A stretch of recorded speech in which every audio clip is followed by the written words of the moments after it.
Stop waiting for motivation. What if the biggest thing standing between you and the life you want isn't failure, bad luck, or a lack of talent, but the simple habit of waiting for the right feeling to arrive? Today, I'm going to tell you about two friends who started with almost the same dream, almost the same opportunity, and almost the same amount of time. 5 years later, their lives looked completely different. Their names were Ryan Miller and Noah Bennett. They grew up in the same small town in Ohio and became close friends during high school. Both wanted to build successful careers, become financially independent, and create something they could be proud of. They often talked about their plans while sitting at the same coffee shop after school. Ryan always had ambitious ideas. He wanted to learn coding, start a business, improve his health, read more, and eventually build a technology company. Noah wanted the same kind of future, but he approached it differently. One evening, Ryan opened his laptop and said, "I'm going to start learning tomorrow. I just don't feel motivated tonight." Noah smiled and opened his own laptop. "I'll just do 20 minutes." Ryan laughed. "20 minutes won't change your life." Noah shrugged. "Maybe not today." He started learning. 20 minutes became 30. Then he closed the laptop and went home. The next day, Ryan watched videos about successful entrepreneurs. He saved motivational speeches, downloaded productivity apps, and created a detailed 5-year plan. He felt excited. "Tomorrow is the day," he told himself. Noah simply practiced for 20 minutes again. A week passed. Ryan's excitement slowly disappeared. His plan remained untouched. Noah continued. Some days he studied for an hour, some days only 15 minutes. There were days when he didn't feel like doing anything at all, but he had created a simple rule. Even on a bad day, he would do something. 3 months later, Noah had completed his first online course. Ryan had completed several motivational videos. 6 months later, Noah had built a small project and showed it to a local business owner. Ryan was still waiting for the perfect moment to begin. One afternoon, Ryan called Noah and said, "I don't understand how you keep doing this. Don't you ever lose motivation?" Noah laughed. "Of course I do. I just don't make motivation responsible for my decisions." Ryan didn't fully understand. Noah explained, "If I only work when I feel motivated, I'll work whenever my feelings allow me to. I'd rather work because I decided to." That idea stayed in Ryan's mind, but he didn't change immediately. He kept waiting. He waited for more energy. He waited for a better schedule. He waited for inspiration. He waited for life to become less busy. Meanwhile, Noah continued making small improvements. After 1 year, Noah had built several projects and started doing freelance work. His first payment was only $75. He was excited anyway. He reinvested the money into a better computer and kept learning.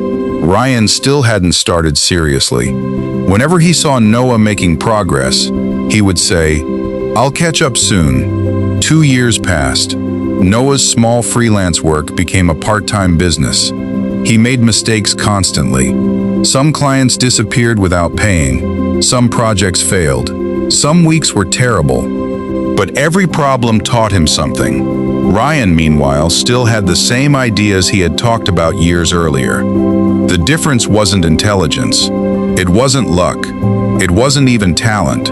The difference was that one friend treated action as a daily responsibility, while the other treated motivation as a requirement.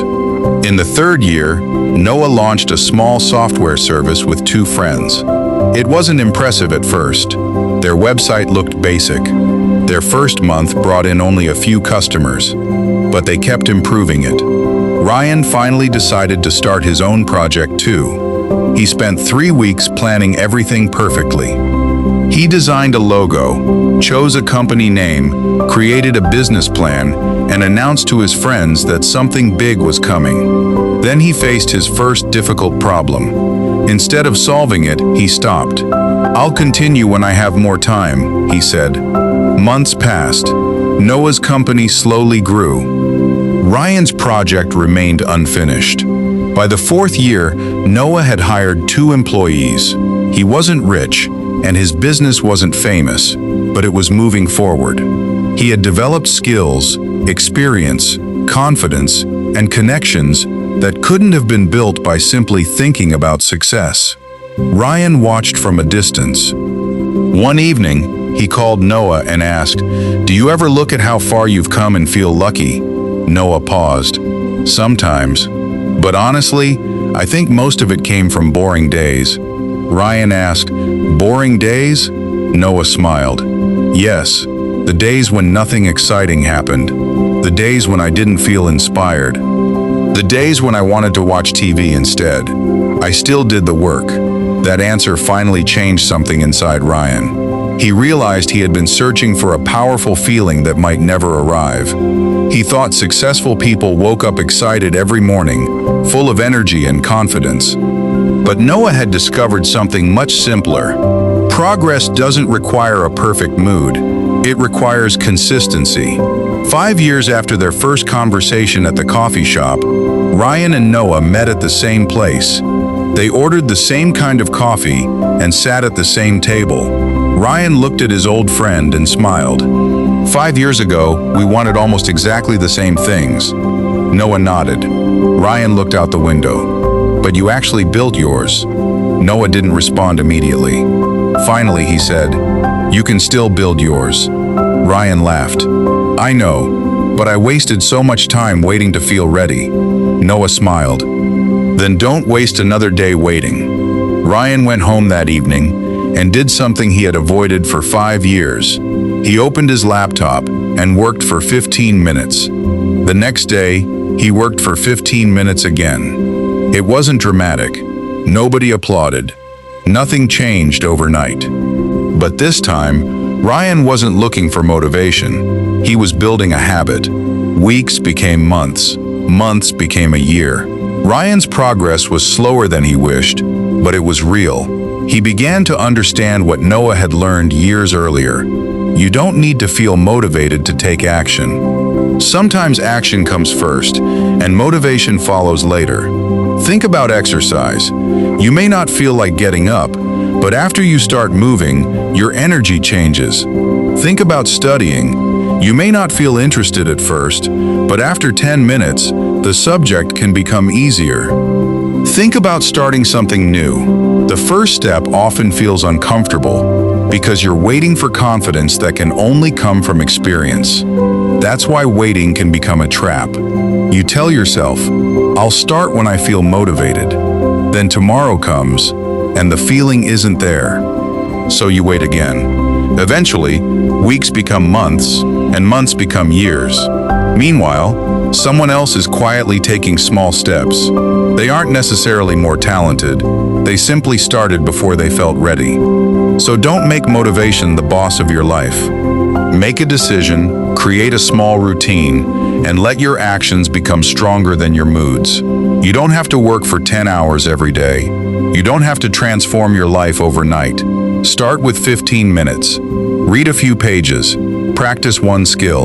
Write one paragraph. Walk for a little while. Finish one small task, then do it again tomorrow. 5 years from now, you might look back and realize that those small actions were the beginning of something much bigger than you imagined. And if you keep waiting for motivation, you may look back and realize that the only thing that changed was the calendar.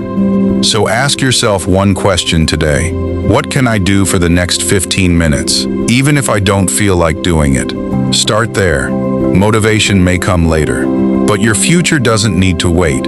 If this story made you think about something you've been postponing, share it with someone who keeps saying, "I'll start tomorrow." Subscribe to the channel for more stories about choices, habits, setbacks, and the small decisions that quietly change people's lives.